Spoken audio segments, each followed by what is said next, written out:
పర్యావరణ పరిరక్షణ ప్రతి ఒక్కరి బాధ్యత అని వినాయక చవితి సందర్భంగా ప్రతి ఒక్కరు మట్టి గణపతిని పూజించి పర్యావరణాన్ని కాపాడాలని కాకినాడ నగర రెడ్డి సంక్షేమ సంఘం నాయకులు నల్లమిల్లి మాచారెడ్డి కర్రి బుచ్చిరెడ్డి పిలుపునిచ్చారు. కాకినాడ మెయిన్ రోడ్లో గల నగర రెడ్డి సంక్షేమ సంఘం కార్యాలయం వద్ద మట్టి గణపతి విగ్రహాల పంపిణీ కార్యక్రమం జరిగింది.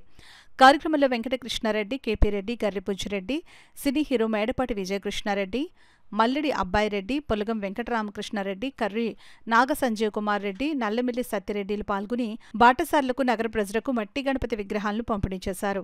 ఈ కార్యక్రమంలో వెంకట సుబ్బిరెడ్డి, సత్యరాంబాబురెడ్డి, పడాల శ్రీ వెంకట రామారెడ్డి, మల్లిడి గణేష్ రెడ్డి, నల్లిమిలి గణేష్ రెడ్డి, కర్రి సూరారెడ్డి, మేడపాటి చైతన్య కృష్ణారెడ్డి, చింతా రవీంద్రరెడ్డి, ద్వారంపూడి రమేష్ రెడ్డి, మునిరెడ్డి, చిరంజీవి రెడ్డిలు పాల్గొన్నారు. ఈ రోజు మట్టి వినాయక ప్రతిమలు సుమారు 5,000 ప్రతిమలు మీరు కాకినాడ మెయిన్ రోడ్లో నుండి పద్మాల ఆఫీస్ వద్ద ఉచితంగా పంపిణీ కార్యక్రమం చేపట్టడం జరిగిందండి. మరి సనాతన ధర్మంలో ఉన్నటువంటి విషయం మరి వినాయక చవితి సందర్భంగా మట్టి వినాయకుడిని పూజించాలనేటటువంటి శాస్త్రీయంగా మనకు అనేక సంవత్సరాల నుంచి వస్తున్నటువంటి ఆచారం.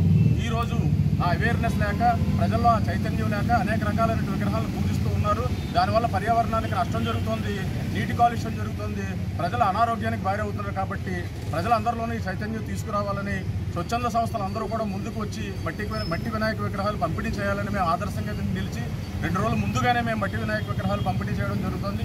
ఈ విషయాన్ని మరింత చైతన్యవంతం చేయాలని ప్రజలు మరి స్వచ్ఛంద సంస్థలు, ప్రవచనకారులు అందరూ కూడా ఈ ఉద్దేశాన్ని మరింత ప్రజల్లోకి తీసుకువెళ్లాలని కోరుతూ ఈ విషయాన్ని ప్రసారం చేస్తున్నటువంటి మీడియా మిత్రులందరికీ కూడా మా యొక్క హృదయపూర్వక ధన్యవాదాలు తెలియజేస్తున్నాను.